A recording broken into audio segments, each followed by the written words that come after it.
कि हम लोग मार्केटिंग नहीं करना जानते हैं। हमको लगता है कि सेना का, देश के सर्वोच्च सम्मान का, ये मार्केटिंग करने का चीज़ नहीं है। लेकिन आप एक एक मंत्रियों का बयान सुन करके देख लीजिए। जो लोग अग्निपथ योजना का फ़ायदा गिना रहे हैं, ऐसा लग रहा है कि कोई चीज़ वो बेचने की कोशिश कर रहे हैं। जैसे सेल्समैन की भाषा होती है ना, वाह मेगा बम्पर ऑफर चल रहा है, आपको 20 लाख रुपया भी मिल जाएगा, 4 साल में आप रिटायर भी हो जाएंगे, फिर आपको रिजर्वेशन भी मिल जाएगा। इस भाषा की मानसिकता को समझने का प्रयास कीजिए। ऐसा लगता है कि रेलवे स्टेशन के बाहर कोई चूहा मारने की दवा बेच रहा हो। साहब, आप मंत्री हैं, आप सबसे पहले देश की जनता को यह बताइए कि इस योजना की जरूरत क्या है। हर साल जब 50,000 से ज़्यादा भर्तियां और नियमित भर्तियां, जिसमें टीए भी है, डीए भी है, पेंशन भी है, सेंट्रल स्कूल में एडमिशन का भी प्रावधान है, रेलवे का भी टिकट मिलेगा, हवाई जहाज का भी टिकट मिलेगा, और अगर सर्वोच्च बलिदान आप देते हैं, आपको शहादत होती है, तो आपके परिवार का भी ख्याल रखा जाएगा।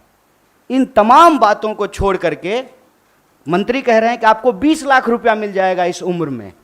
ये वही भाषा नहीं है कि प्रधानमंत्री जी बोले थे कि काला धन वापस आ जाएगा तो आपके खाते में 15 लाख रुपया मिल जाएगा। मिल गया क्या 15 लाख रुपया? जिस खाते में 15 लाख रुपया मिलने वाला था ना, उसी खाते में 20 लाख रुपया भी मिलेगा। इस मानसिकता को समझने की ज़रूरत है, और इसीलिए हम लोग इस योजना की ज़रूरत पे सवाल उठा रहे हैं। जब देश में एक नियमित भर्ती प्रक्रिया है, 2014 में देश बना है, उससे पहले क्या आर्मी में लोग बहाल नहीं होते थे? क्या हमारे पास जो एक प्रक्रिया नहीं थी, उस प्रक्रिया को खत्म करने का कारण क्या है? तब सरकार के कुछ दावे बताए जा रहे हैं। दावा क्या है?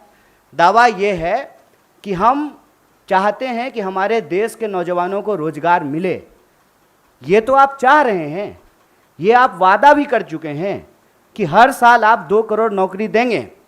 उस 2 करोड़ नौकरी को छोड़ करके पीएमओ ने अभी ट्वीट किया कि हम 10 लाख रोजगार देंगे।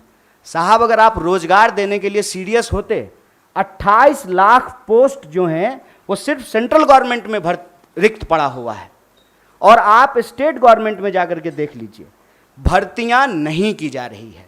हकीकत क्या है? हकीकत ये है कि ये असली बात देश की जनता से छुपाना चाहते हैं। असली बात क्या है? आप सब लोगों को याद है कि जब नोटबंदी की गई तो यह दावा किया गया कि इसके बाद नक्सलवाद समाप्त हो जाएगा, आतंकवाद समाप्त हो जाएगा। कल ही जो है एक सब इंस्पेक्टर की फिर से टारगेटिंग किलिंग की गई है। नक्सलवाद की घटनाएं हो रही हैं, आतंकवादी घटनाएं लगातार हो रही हैं। अगर नोटबंदी करने के बाद आतंकवाद समाप्त हो जाता तो पुलवामा की घटना कौन करके गया है? कैसे पुलवामा की घटना हुई है? तो ये दावा करते हैं। जब उस दावे का आप पड़ताल करेंगे तो आपके ऊपर ही आरोप लगाना शुरू कर देंगे। एक व्हाट्सएप मैसेज घूम रहा है जिसमें कहा जा रहा है कि जिस भी योजना का कांग्रेस विरोध कर रही हो, ऐसा आप मान लीजिए कि वो योजना सही है। कांग्रेस के विरोध करने से आप चलते हैं? आप सत्ता में बैठे हुए मोदी जी, आपके ऊपर देश की जनता ने भरोसा किया है। विपक्ष के भड़काने से लोग भड़क जाते, विपक्ष की कही हुई बात लोग मान लेते, तो प्रधानमंत्री मोदी जी होते। इस देश के लोगों ने मोदी जी के ऊपर भरोसा किया, और मैं याद दिलाना चाहता हूं कि ये वही नौजवान हैं। ये उस वक्त हिंसा नहीं किए जब इनके माँ बाप हजारों किलोमीटर पैदल चल करके अपने घर गए। ये वही नौजवान हैं, ये तब भी हिंसा नहीं किए जब उनके परिवार को ऑक्सीजन नहीं मिल रहा था और वो तरप तरप करके जान दे रहे थे। ये तब भी हिंसा नहीं किए जब आपने हर साल 2 करोड़ नौकरी नहीं दी। मैं देश की सरकार से, भारतीय राष्ट्रीय कांग्रेस की तरफ से यह अपील करना चाहता हूं कि ये कोना कोना कौन कोना सोतली पुतोह कोना खेलना बंद कीजिए।